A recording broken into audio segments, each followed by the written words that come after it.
coisa que a gente tem pensado, e que eu tenho pensado muito nos últimos dias, é sobre a nossa história enquanto Igreja Betânia, sobre a nossa história enquanto missão, aquilo que nós somos, de onde nós viemos, a mensagem que nós carregamos, a mensagem que nós ouvimos, que nós aprendemos. E hoje, nós vamos falar, tanto hoje de manhã quanto hoje à noite, sobre esse tema. Basicamente sobre como que a cruz de Cristo afeta a nossa realidade. O nosso fundador, o Ted Hager, ele falou que a cruz de Cristo, ela impacta a nossa vida em 3 áreas diferentes, né? Ela mexe conosco de 3 formas diferentes. E hoje nós vamos falar sobre essa primeira coisa, né? Essa primeira característica, esse primeiro aspecto, que a cruz de Cristo mexe comigo e mexe com você. E quando eu estava pensando sobre isso, me veio essa pergunta na mente: por que Jesus teve que morrer? E eu penso que, se eu fizesse essa pergunta aqui, se fosse uma aula, né? Eu gosto de falar sobre isso, talvez as pessoas iam falar que Jesus teve que morrer para perdoar os nossos pecados. Mas por que Jesus teve que morrer para perdoar os nossos pecados? Por que não teve uma outra forma? Porque o Filho de Deus teve que morrer como homem, de forma vergonhosa, para perdoar os meus pecados. E hoje eu convido você a fazer essa reflexão, a pensar nessa verdade, nessa história, que é, gente, a história mais impressionante da humanidade. Se a gente for buscar livros e literaturas, falar assim, qual é a melhor história? Qual é a história mais bonita? Qual é a história mais criativa?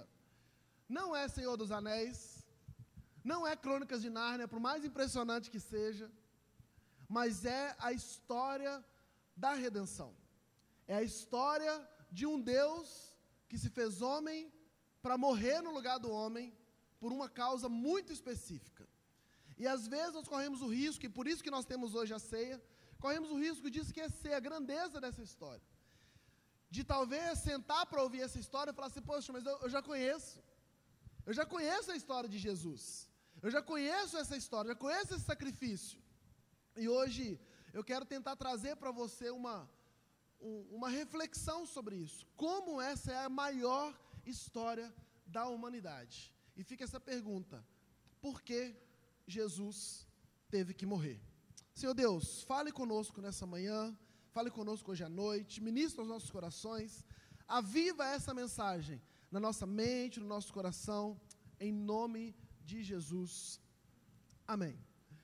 Quando nós pensamos sobre isso, primeiro eu preciso falar 2 coisas. Jesus não morreu por acidente, não foi uma situação que ele não conseguiu fugir, e falou, poxa, mataram Jesus, conseguiram capturá-lo, tentaram, e um dia Jesus deu bobeira, foi para o Getsemane sozinho com os discípulos, e aí quando ele estava lá, os soldados chegaram e capturaram. Poxa, se Jesus não estivesse ali, se Jesus tivesse ficado dentro de casa, talvez ele não teria sido morto. Não é a verdade. Jesus não morreu por acidente. E Jesus também não morreu como Marte.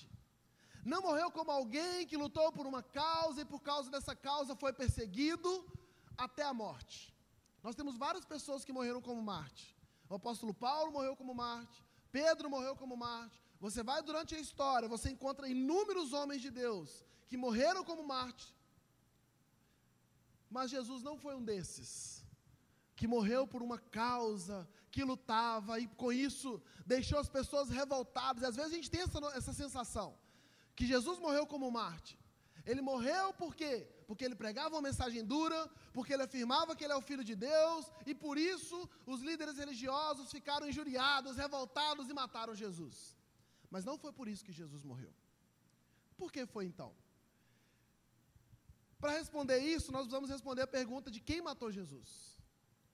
E eu queria te convidar nessa manhã a pensar que se nós estivéssemos agora num tribunal do júri.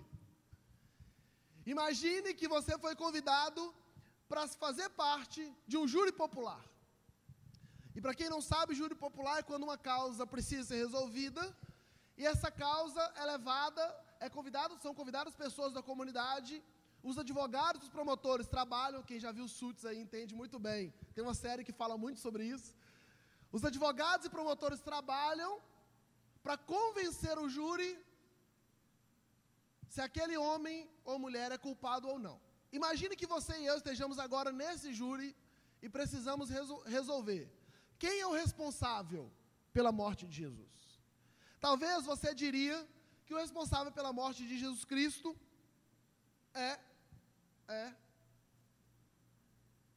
foi eu que apertei errado. É Judas Iscariotes. Talvez você falasse assim, olha, Judas Iscariotes é o responsável. E talvez nós teríamos um grupo de pessoas aqui que votariam em Judas para condená-lo. Por quê? Ô pastor, se Judas não tivesse traído Jesus, não tivesse contado para os soldados que Jesus estava no Getsêmani, Jesus teria sido morto? Não. Então, o responsável pela morte de Jesus é Judas Iscariotes. Talvez outro grupo ia falar o seguinte, não, eu discordo de você. O responsável da morte de Jesus não é Judas. O responsável da morte de Jesus são os líderes religiosos. Por quê? E ele ia argumentar. São os líderes religiosos porque os líderes religiosos ficavam com inveja de Jesus. Os líderes religiosos encontravam afirmações de Jesus Cristo que era contrária à lei, falando que ele era filho de Deus. E por zelo à lei de Deus e falta de conhecimento, eles criaram todo um montim e mataram Jesus Cristo.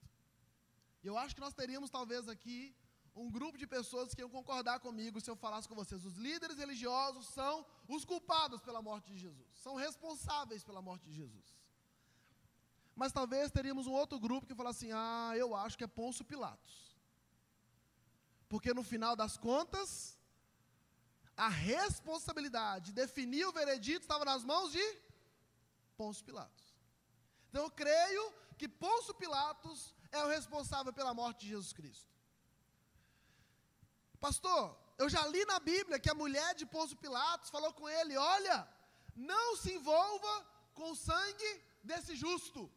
Eu sonhei, eu tive uma noite terrível, sonhei que você não era para se envolver com o sangue desse justo. E mesmo assim, Pôncio Pilatos lava as mãos, solta Barrabás.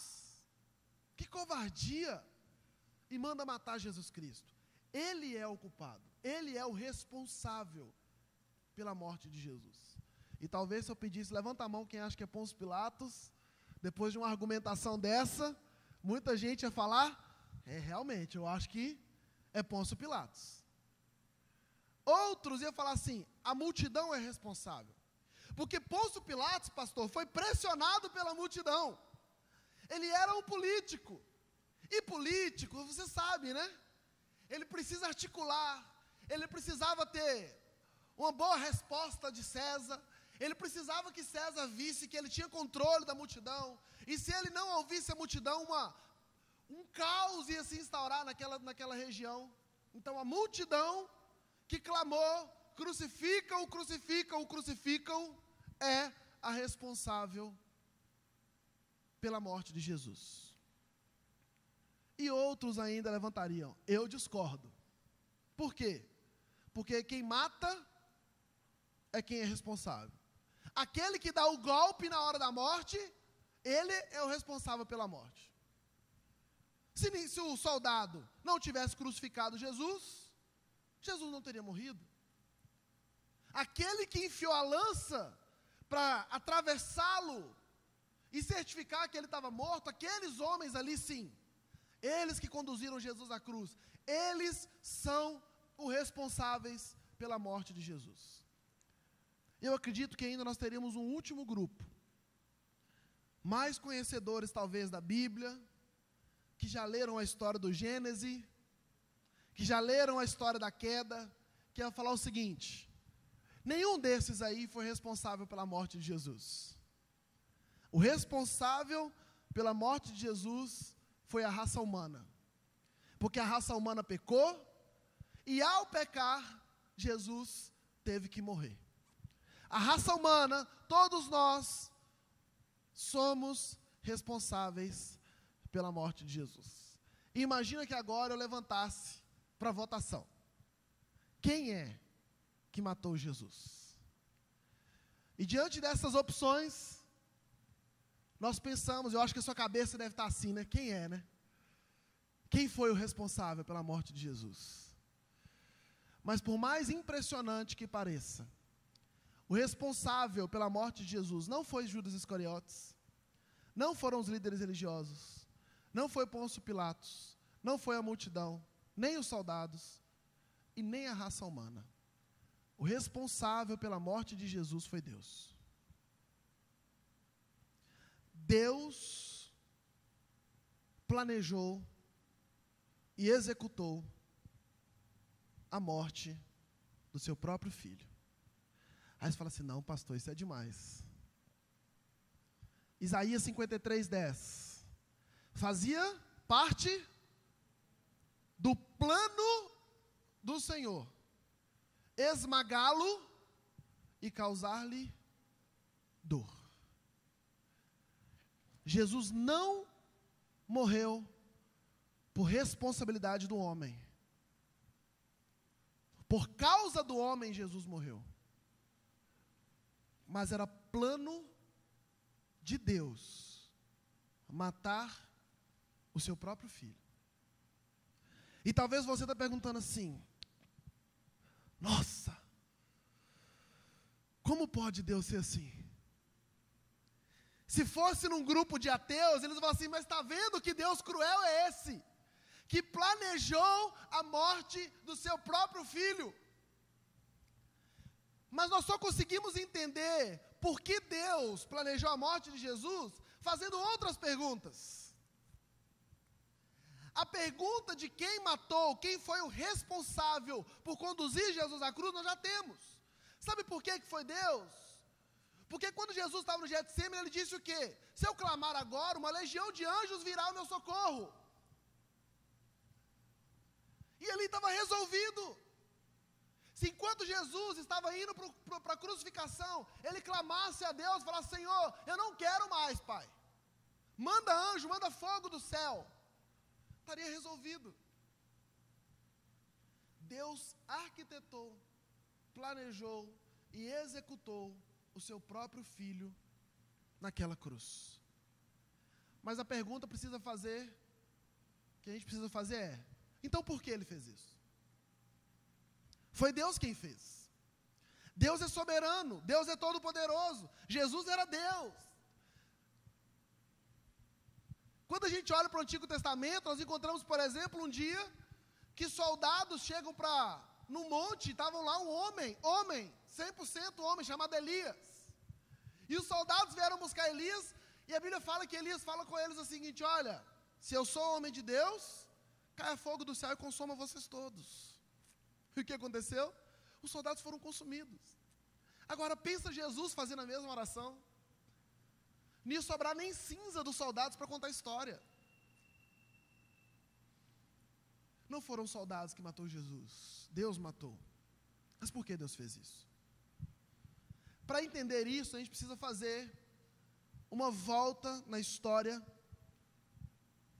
para chegar em Romanos capítulo 8, que fala que Deus não poupou o seu próprio filho, antes o entregou por todos nós. E a história, não tem como falar sobre Jesus sem voltar no início. A Bíblia nos ensina que Deus criou o mundo de forma perfeita. Era perfeito, o jardim era perfeito, o corpo do homem era perfeito, o corpo da mulher era perfeito, era tudo perfeito. O homem foi feito para viver eternamente aqui na terra. Às vezes a gente viaja no Brasil e você encontra lugares e fala assim, gente, que perfeição. Eu tive o privilégio, o prazer, a honra de conhecer as cataratas de Foz do Iguaçu há uns 2 meses atrás. É impressionante. Não sei quantos aqui já tiveram esse privilégio. Você chega nas cataratas, você fala assim, poxa, como isso pode existir? Não dá para descrever, vídeos não descrevem, não dá. Ali a gente lembra do texto que a voz do Senhor é como o som de muitas águas. Porque em alguns lugares é quase ensurdecedor você ouvir o barulho das águas. Agora imagina lá no início, quando Deus fez todas as coisas, era perfeito. E esse mundo perfeito, neste mundo perfeito o homem cai. Deus coloca uma árvore no meio do jardim e fala para o homem, olha, não faça isso, não coma desse fruto. De todos os frutos do jardim você pode comer, mas desse, não. E você pergunta, poxa pastor, será que não seria melhor Deus tirar essa árvore então? E ficar mais perfeito ainda? Se Deus tirasse essa árvore, Deus jamais saberia se você realmente o amava. Eu acredito que uma das maiores provas de amor de Adão e Eva para Deus era quando eles passavam na frente daquela árvore e falavam, Deus pediu para não tocar, eu não farei, porque eu amo o meu Deus. E aí o homem come do fruto que não deveria comer. E quando nós pensamos sobre isso, até de regra ele vai falar que existem 3 áreas que foram afetadas, 3 quedas, que a morte, que o pecado do homem trouxe. A queda em relação a Deus, porque agora o homem já não podia mais compactuar com Deus, porque Deus é santo e agora o homem era pecador. Não dava mais para estabelecer relacionamento, então o homem cai em relação a Deus. Além da queda em relação a Deus, o homem cai em relação a si mesmo, a sua natureza. Aquele homem que era perfeito, tinha uma natureza perfeita, agora não tem mais uma natureza perfeita. Ele está afetado pelo pecado. E por fim, aquele homem cai em relação ao diabo, porque ele deixa de ser filho de Deus, ele deixa de ter relacionamento com Deus, para se submeter a Satanás. E para solucionar esse problema, nós vamos entender que na história, isso aqui precisa ser solucionado. Não dá para resgatar o homem do lugar, do buraco onde ele afundou, sem solucionar a queda em relação a Deus, a queda em relação a si mesmo e a queda em relação a Satanás. E talvez você vai falar assim, pastor, é duro demais. É duro demais um pecado que um homem cometeu, condená-lo ao inferno, pastor. Um pecado só, eles só comeram. Por quê? E tem uma frase de um autor que eu gosto, um homem chama John Piper, e ele falou o seguinte: a gravidade de um crime é determinada em parte pela dignidade da pessoa e do cargo que está sendo desrespeitado. Vou te dar um exemplo. Se eu saindo daqui, após o culto, indo para minha casa, for sequestrado, isso terá um impacto. Terá um impacto na vida da igreja, terá um impacto na vida da minha família. Mas eu pergunto, terá um impacto na nação brasileira, sim ou não? Eu vou sair no jornal da Globo, no Jornal Nacional, eu vou sair nos melhores canais de YouTube falando, nossa, vocês não sabem o que aconteceu. O Willy Campos, pastor da Igreja Betânia de Curitiba. Não vai acontecer. Agora imagina que Donald Trump, saindo da Casa Branca, seja sequestrado. Qual o impacto do crime em relação a ele? O crime é o mesmo, mas a pessoa, o objeto do crime, é um objeto de valor diferente para a sociedade. Um sequestro ao Donald Trump é um escândalo mundial. Se o cara for de um outro país, uma guerra civil está clamada. Se ele for um russo, vai gerar guerra entre Estados Unidos e Rússia. Porque um russo sequestrou o presidente dos Estados Unidos. O que John Piper está dizendo é que a gravidade do crime, ela é determinada pela dignidade da pessoa e do cargo que está sendo desrespeitado. E ele conclui, se a pessoa for infinitamente digna, infinitamente ilustre, infinitamente querida, e ocupar um cargo de infinita dignidade e autoridade, rejeitá-la é um crime infinitamente ultrajante, portanto, merece um castigo infinito. Assim como a diferença entre um crime cometido a mim e um crime cometido a um presidente dos Estados Unidos tem proporções drásticas, um crime cometido a um Deus tem proporções infinitas, porque Deus é infinitamente bom, infinitamente justo, infinitamente misericordioso, infinitamente poderoso, infinitamente majestoso. E um crime contra a dignidade desse ser infinito merece e só pode ser satisfeito com um castigo e uma punição infinita. Aí nós temos um problema sério na história da humanidade. Porque o crime que o homem cometeu foi contra esse ser infinitamente poderoso. E este crime, como nós já vimos, merece uma punição infinita. Como é que faz agora? Sabe por quê? Porque a gente tem um Deus de graça, de amor, de bondade. Mas agora esse Deus, ele está diante de uma situação, ele não foi pego de surpresa, mas ele está diante de uma situação dificílima. Ele está diante de um dilema. Porque ele disse que o dia que o homem pecasse, ele ia morrer. E o homem fez. Ele precisa cumprir sua palavra, porque ele é infinitamente justo. Mas ele agora está procurando uma forma de satisfazer aquela punição ao homem, porque ele é infinitamente misericordioso. E aí nós encontramos tentativas do homem de satisfazer essa punição infinita. E muitos até hoje, talvez você que está aqui nessa manhã, tem tentado encontrar na lei, na obediência à lei, a forma de resolver a sua punição. Ô pastor, está tranquilo, eu estou fazendo tudo direitinho, tá? Eu estou lendo a Bíblia todos os dias, eu estou orando todos os dias, eu vou ao culto, eu vou às células, eu levo visitante às células, por isso eu mereço a salvação. Pastor, eu não falo mentira há muito tempo, desde que eu vim para a igreja, eu parei de falar mentira, eu parei de fumar, eu parei de beber. Portanto, eu mereço a salvação. A palavra de Deus fala em Romanos capítulo 8 que a lei, ela está enferma pela carne. Sabe o que é isso? É como a gente olhar no espelho. Quando eu olho para um espelho e eu tenho um machucado, eu pergunto, olhar no espelho faz o meu machucado ser sarado, sim ou não? Não. Mas olhar no espelho me mostra as minhas feridas. Olhar no espelho me machuca? Não. Olhar no espelho revela os machucados que eu tenho.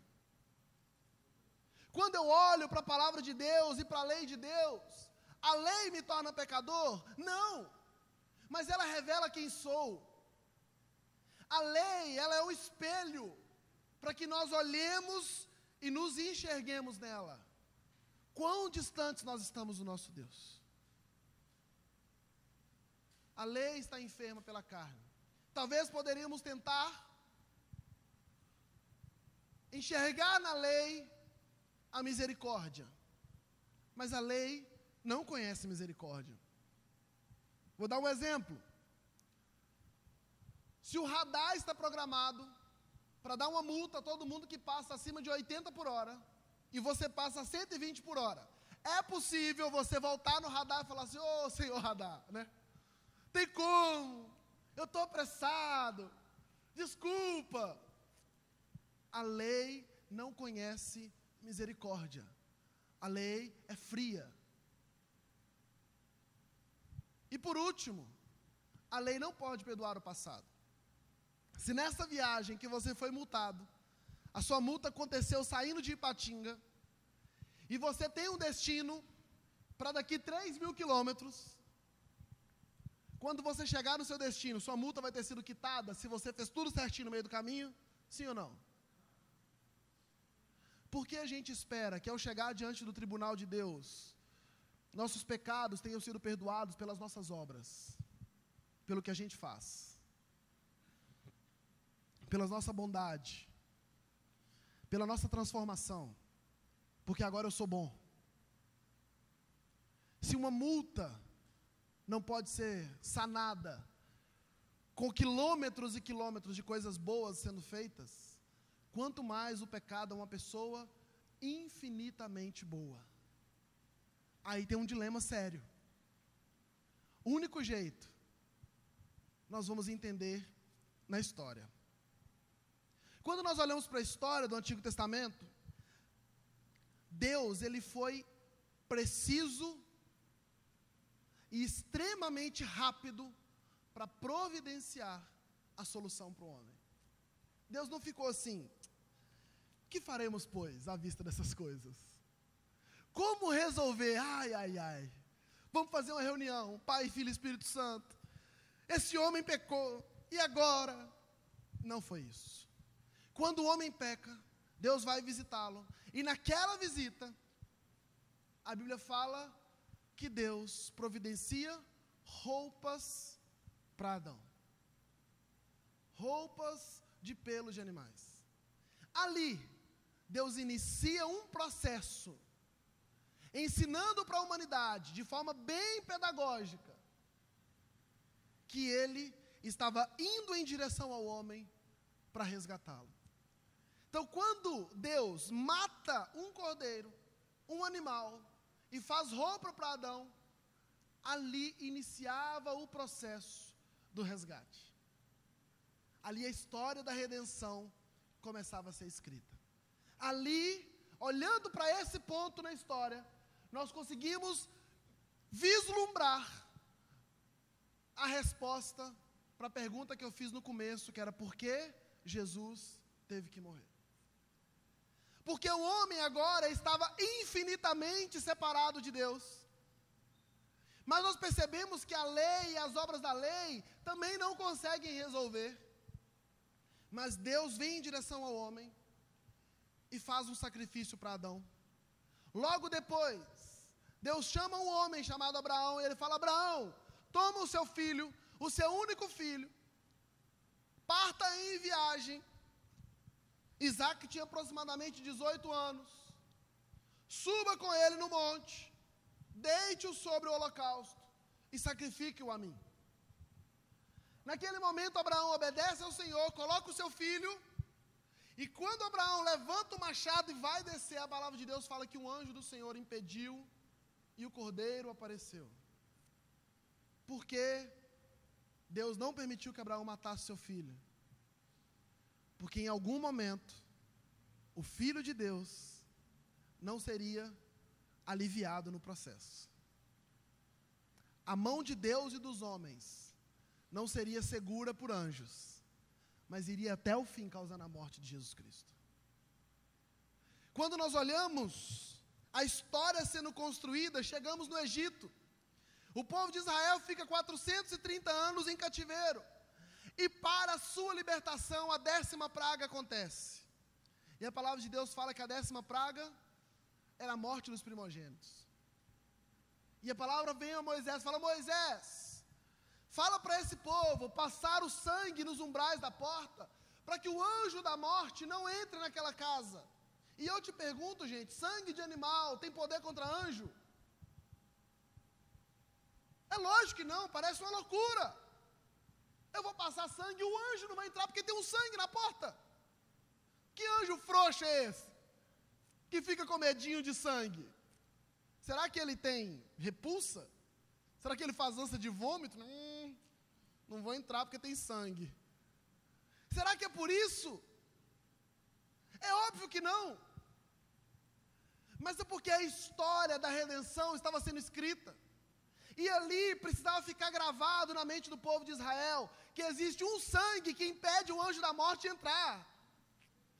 Durante a vida do povo de Israel, eles estavam olhando para o sangue, lembrando da história e falando: olha, onde o sangue do cordeiro estiver posto, a morte não entra. Onde o sangue do cordeiro estiver posto, a morte não tem domínio. Um dia eles entenderiam de forma completa que aquele sangue foi posto, não era o sangue daquele animal, era uma referência a alguém muito maior do que aquele cordeiro. Mas ainda de forma pedagógica, o povo de Israel chega no deserto e a lei foi dada para eles. E a palavra de Deus fala que a lei de Cristo, ela serviu como um guia. Alguém que pega na mão de outra pessoa e conduz até um lugar. E a lei de Cristo conduziu até Jesus. Porque quando as pessoas olharam para Jesus, e o apóstolo Paulo é um exemplo disso, quando ele encontra com Jesus, e ele confronta todo o conhecimento que ele tinha do Antigo Testamento, tudo que a lei exigia do Messias, tudo que a lei ordenava que o Messias cumprisse, ele pega a lei, compara com Cristo, e junta as duas coisas e fala, este é o Cristo, Filho de Deus. E ele passa ensinando nas sinagogas, olha, aquele que veio e morreu é o Cristo, é aquele que a história inteira conta sobre ele, é aquele que Adão precisou dele, é aquele que Abraão precisou, que a Páscoa falou dele, que a lei apontou, ele está no nosso meio hoje. A provisão do Antigo Testamento aponta para Jesus. E Jesus é a solução definitiva para o nosso problema eterno, para o nosso crime de consequências eternas. Gente, quando eu olho para isso, eu fico pensando se a igreja brasileira entende essa mensagem. Porque corre um sério risco da gente viver isso como se fosse qualquer coisa. A gente escuta tantas vezes, a gente tem acesso tão fácil à Bíblia Sagrada, que a gente corre o risco de olhar para essa história e falar o seguinte, eu já sei, pastor.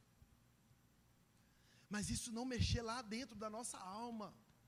E falar o seguinte, poxa, então, eu era um criminoso condenado de um crime eterno. Quem é cadeira elétrica? O meu crime não se limitava a essa vida, o meu crime se limitava a toda a eternidade. E agora nós vemos durante milhares de anos Deus construindo uma história, desenhando um mapa, criando caminhos. Se formos ver a Bíblia, vamos usar o termo, aplainando os montes, deixando tudo reto, tudo perfeito, para a chegada de Jesus Cristo. Aí Jesus Cristo vem, e nós lembramos que tinha 3 coisas que precisavam ser resolvidas: a queda em relação a Deus, a queda em relação a si mesmo e a queda em relação a Satanás. Como resolver isso? Para resolver isso, precisava vir um Deus. Só Deus consegue remediar a queda em relação a Deus. Isso foi satisfeito em Jesus Cristo, o Deus encarnado. Eu creio nisso. Eu creio que Jesus Cristo foi colocado no ventre de Maria. O Deus eterno, imortal, infinito, grandioso, se transformou num feto na barriga de uma mulher, completamente sujeito às limitações da humanidade. E esse homem fez o que Adão não fez, viveu de forma completamente perfeita, porque ele precisava solucionar o problema da humanidade em relação a si mesmo. Era necessário uma perfeição inteira da parte de Deus para que o problema fosse solucionado. E Jesus Cristo também solucionou o problema em relação a Satanás. Quando, pastor? Quando ele venceu a morte. Quando o túmulo não conseguiu suportá-lo.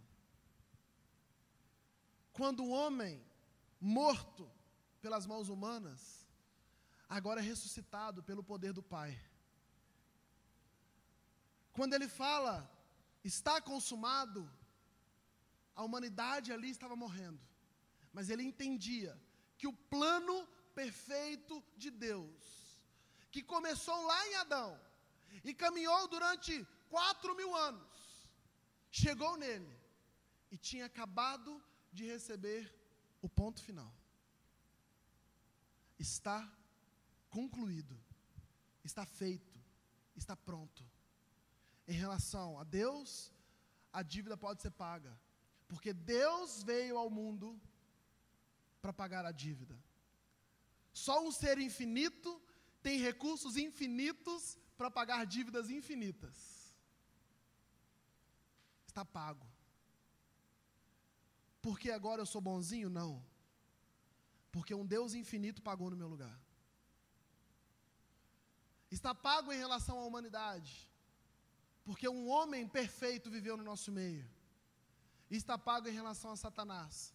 Porque aquilo que o homem entregou a Satanás no dia do pecado, a Bíblia fala que Deus tomou das mãos do diabo no dia da sua ressurreição. Tudo que o homem entregou, Deus solucionou. Por que Deus fez todas essas coisas?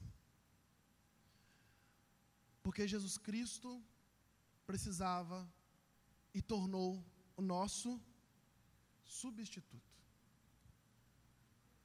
Gente, substituição é uma coisa tão impressionante que parece bom demais para ser verdade. Porque nós falamos de um pecado infinito que nós cometemos. E agora, o machado que viria sobre nós, está vindo sobre quem? Sobre o nosso substituto. Jesus Cristo, como nosso substituto, está dizendo que agora a morte que viria sobre mim está vindo sobre ele.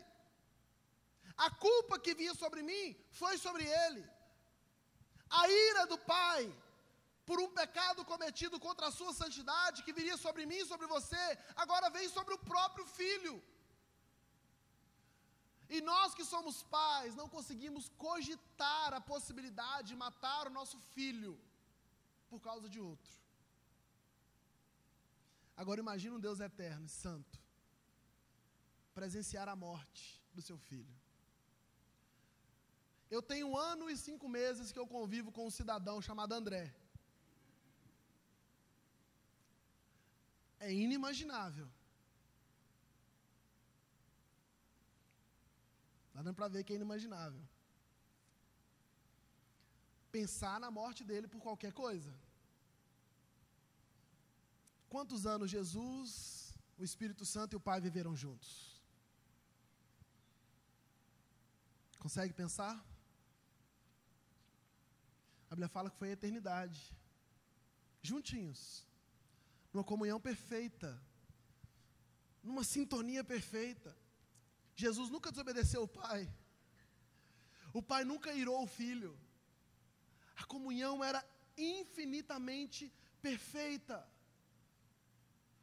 Agora essa comunhão perfeita é quebrada. Ela é rompida. Ela é crucificada. Ela é morta. E é por isso que nesse momento a Bíblia fala que que o Pai vira as costas. Ele não consegue contemplar aquilo. Mas como assim virar as costas, pastor?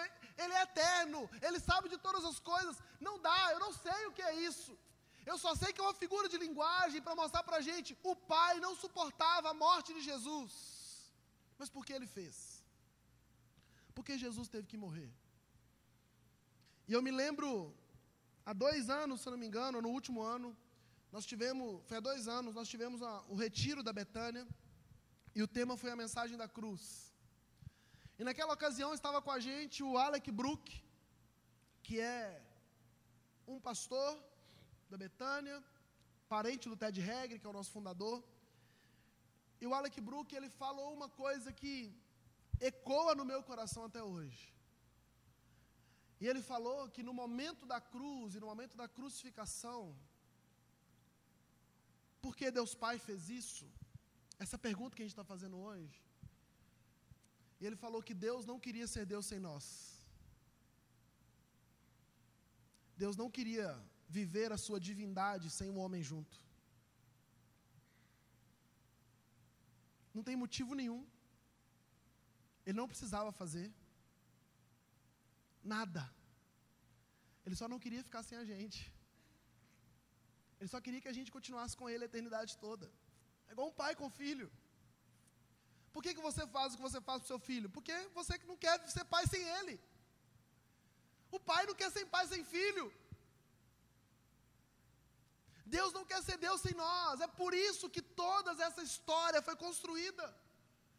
E eu não sei o seu nível de compreensão sobre isso, e nem o seu nível de entrega sobre isso. Porque se essas coisas que eu disse são verdade,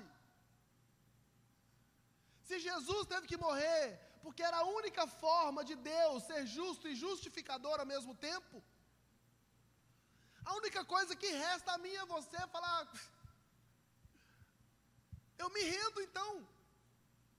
Eu cedo tudo que sou, ou nada que sou. Eu cedo a minha existência ao Senhor, eu cedo a minha escolha, a minha vida, a minha humanidade ao Senhor. A minha eternidade eu consagro ao Senhor. E, gente, quantos de nós temos vivido uma vida cristã que parece um fardo? Eu não aguento mais. Eu não aguento mais. Eu não consigo perdoar. Nós vamos falar sobre isso hoje à noite. Mas diante dessa história, o que pode ser um fardo? Diante dessa crucificação, a partir do momento de entendermos Cristo como meu substituto, o que pode ser fardo para mim e para você?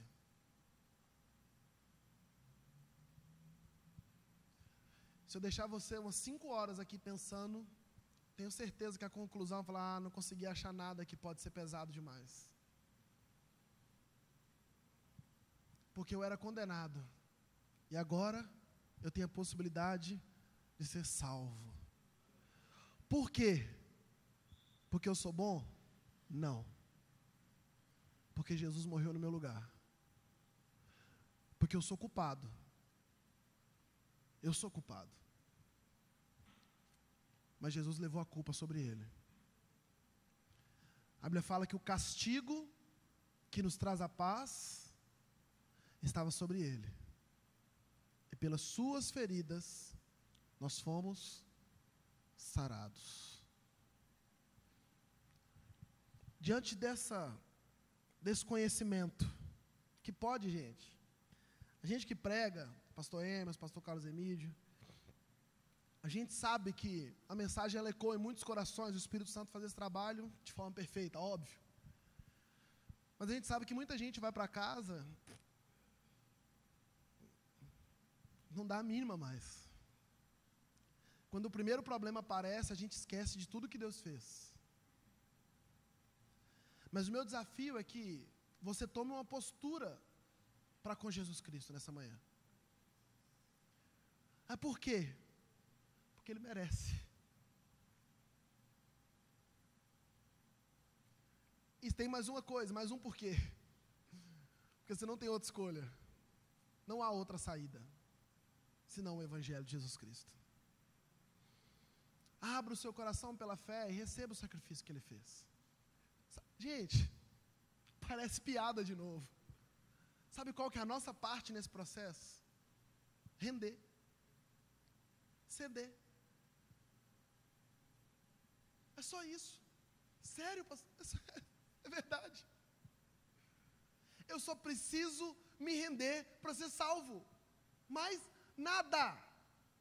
Tudo que está passando na sua cabeça agora, sobre coisas que você precisa para ser salvo, é mentira.